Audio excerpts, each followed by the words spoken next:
for chapter 1. The title of this chapter is Getting on Course to Your Success. And you see that there is a difference between a successful student versus a struggling student when it comes to getting on course.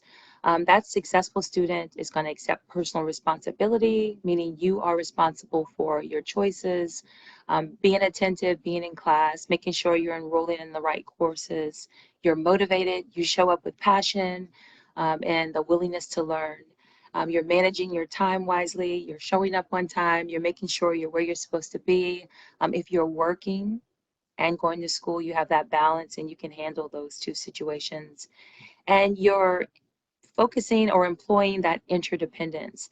Now, someone unmute your microphone and tell me what interdependence means.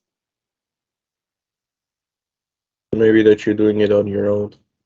Everything. It does sound like independence, doesn't it? But that's a good guess, but not quite. Who else wants to take a guess at it?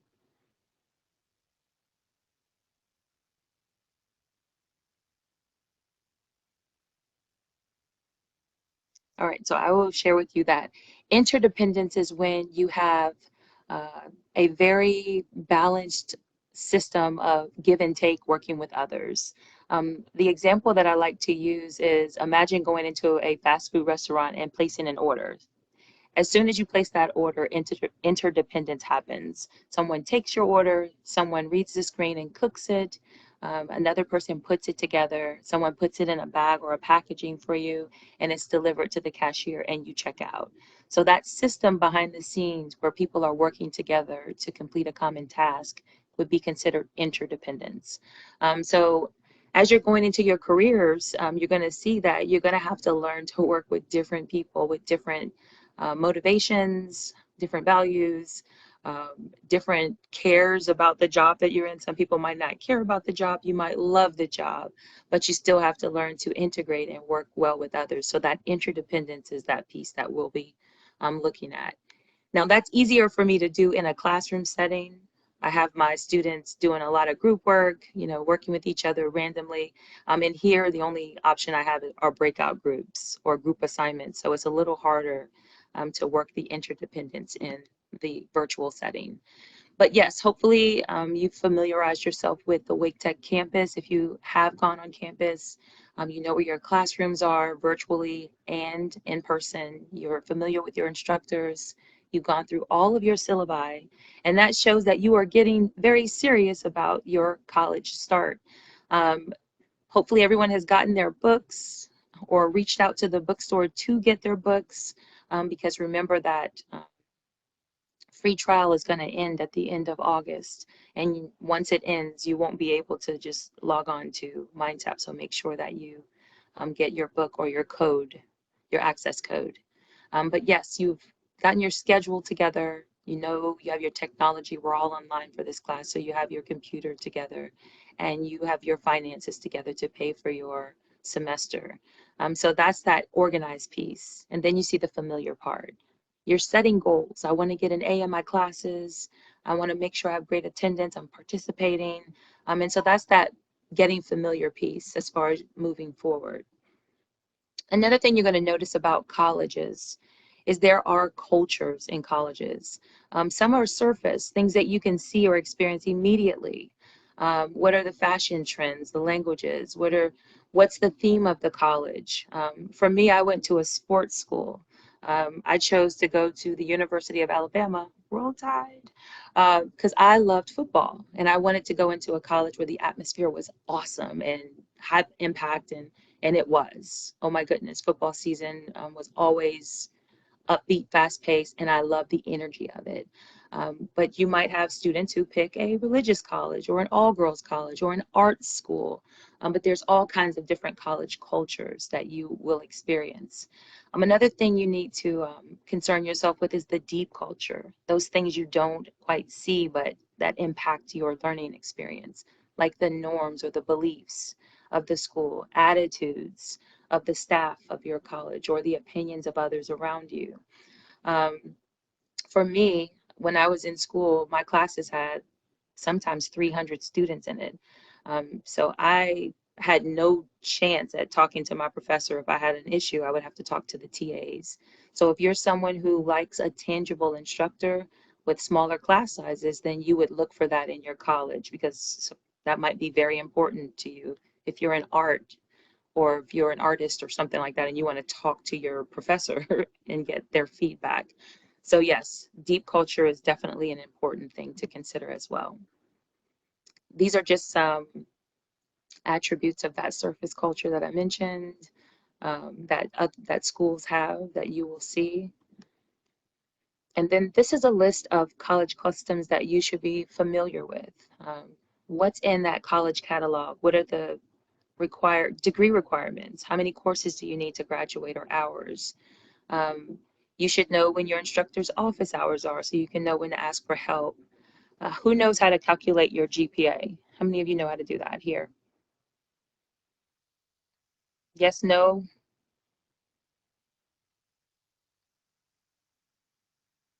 Y'all unmute your mic and chat with me. So say that's definitely something I would like to do or learn to do. Is it like, do you add all your grades together and then like divide? I forgot. I forgot how to do it. I like that idea. I think in high school it kind of went that way. Like you could just look at your grades for each class and then kind of do an average.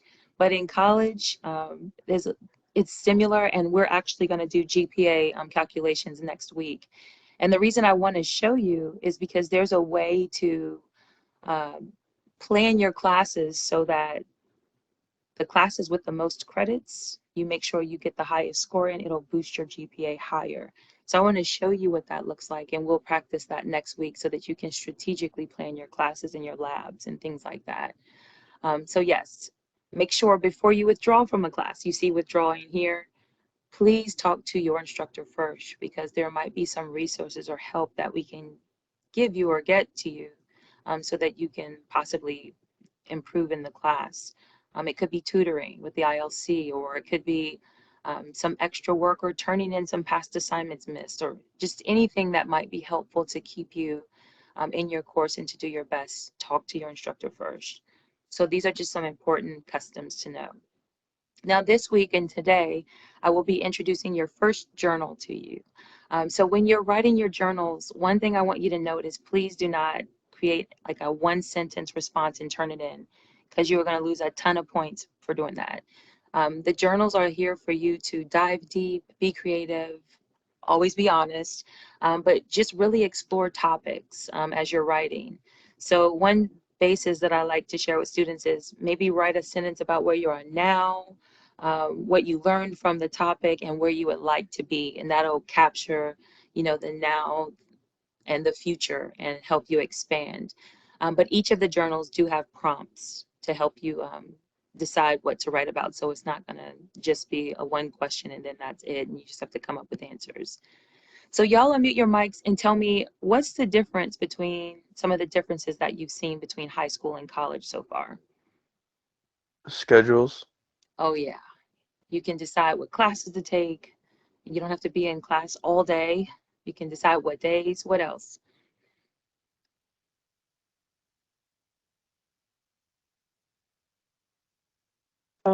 People they can just leave whenever. It's Yeah, I don't know. my my students are like, we can go to the bathroom when we want. I'm like, yeah, and you don't have to ask me. Please don't ask me. Just go. So yeah, you're choosing to pay to be on campus or go to class, and you can do it however you want to. It's your choice. How about money?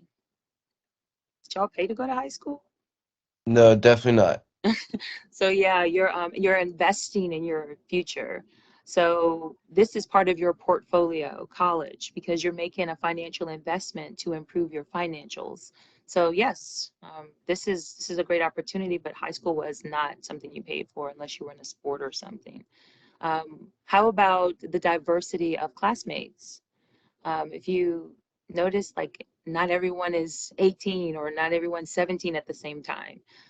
There different age groups, different backgrounds, cultures, people from different places, like different states or countries, can be in your classes. And it's awesome because you get to experience different things.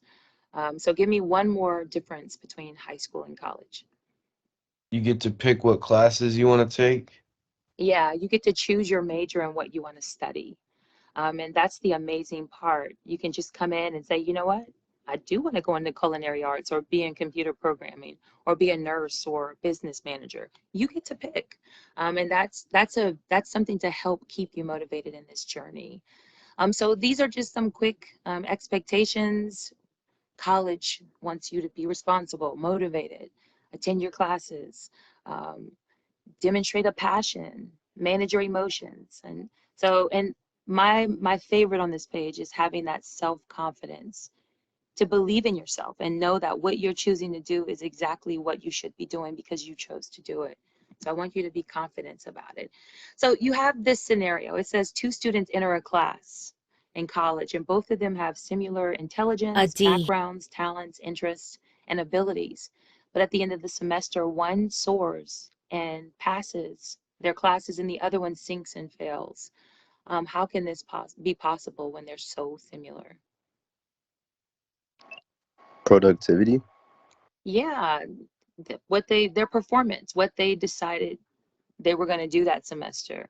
So when I did that whole success series with you last class where we talked about successful people and how you are successful people, it depends on you, what efforts you put in, what you decide you're going to do and not quit on or keep pushing and pressing to be successful in. So it's up to you, and that's what success means. You are the determination of the definition of your success. So when you're looking at college, yes, with hard skills, we can help you. You can go to the ILC, get writing help. You can get math help in your math classes.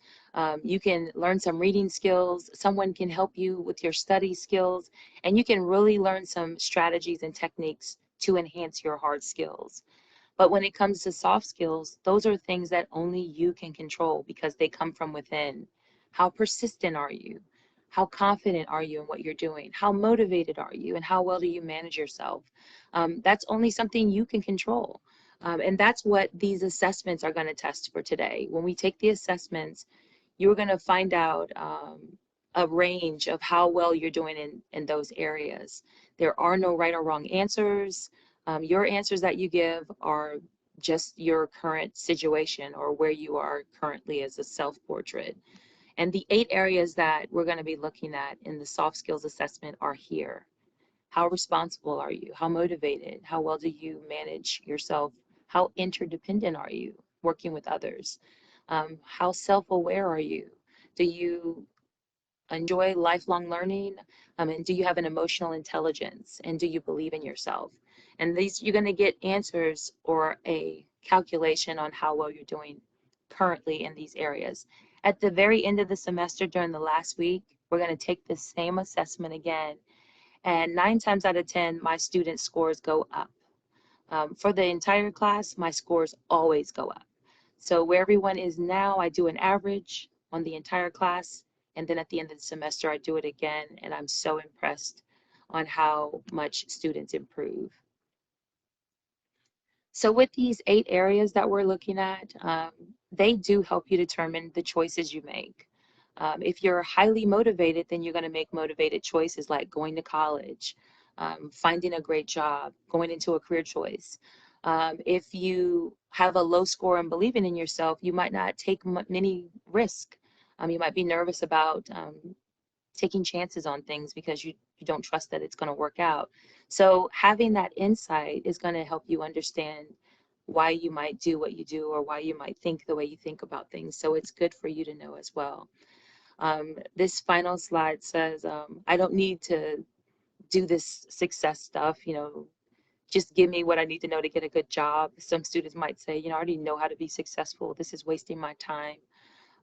Or another student might say, I don't want to examine myself or write about myself. And so for this class, my request from you is just to be open and lower your resistance, and that know that success starts from your inside and then it comes out, and that you are the key. So the next thing that we're going to do is we're going to go over to Blackboard. Hopefully everyone's logged in. Go ahead and click on lessons and click on the chapter 1 folder, because this is the folder that we'll be wrapping up this week. For today, what we're going to be doing is we're going to complete these 2 assessments in the chapter 1 folder. One says the CSFI pre-assessment, and the other one says the soft skills assessment, and it's a pre-assessment. You're going to do both of these today, and I'm going to give you class time to do them. Once you complete the second assessment, that's what you're going to use to input your scores into the journal entry. I'm going to go ahead and open up this template to the journal entry. You can do that as well if you would like. When you open it up, it looks like this, and there are 3 questions. The first question is going to ask you to input your scores to your assessment. And remember, I said that we will be looking at these 8 areas. I put in some sample scores because when you get your scores back, at the very top of your scores, you're going to see words like sometimes, often. If you scroll down the page and look inside of the results bars, you'll see numbers. And the numbers are what you're going to put here, not the words. And then when you answer the journal questions, they're going to ask you what areas did you score the highest and what areas you scored the lowest. And you can see there's not a lot of prompting here. So I'm going to go to page 31. It says this journal is on page 31 of our book. So I'm going to go to page 31 of our book, and I'm going to show you how the questions are set up to give you more test prompt so you can have more information to help you write your answers. So I'm going to page 31 in the ebook, and I can see the journal here. And so as you note, I went ahead and made the template for you so you didn't have to come through and create it looking at the test questions, the journal questions. So right here it says, explain why you think you scored higher in the areas that you scored the highest. Were there any surprises? Do you agree or disagree? And so that's here to show you that you can come over here and say, oh yeah, this will help me write out my answers. And always add what you can maybe change in the future or learn from in the future. Add that future piece there to help you with maybe your 3rd or 4th sentence. And then you see the same prompting for the second question. Explain why you think you scored lower in these areas. Were there any surprises? Do you agree or disagree with your low scores? And that prompting is here. So page 31 of the book, you'll see journal 3. And it looks just like the template for the most part. The last final thing that'll be due this Sunday is this chapter 1 quiz. It's 10 quick questions. You can take it more than once if you don't like it, the grade that you get on it the first time, and you can use your book because you have access to the ebook or your physical book. So the journal and the quiz are what's going to be due by Sunday. Today we're going to do the assessments. So I'm going to click on the first one. You can click on it with me, the CSFI assessment. And it's going to open right up. And you can go ahead and start working on it. Does anyone have any questions about what we're doing right now and how today is going? You'll click start and you'll just say whether you agree or disagree. Undecided means you haven't made a choice about the topic. Like you just really haven't thought about it or made a choice. So that's what undecided means here.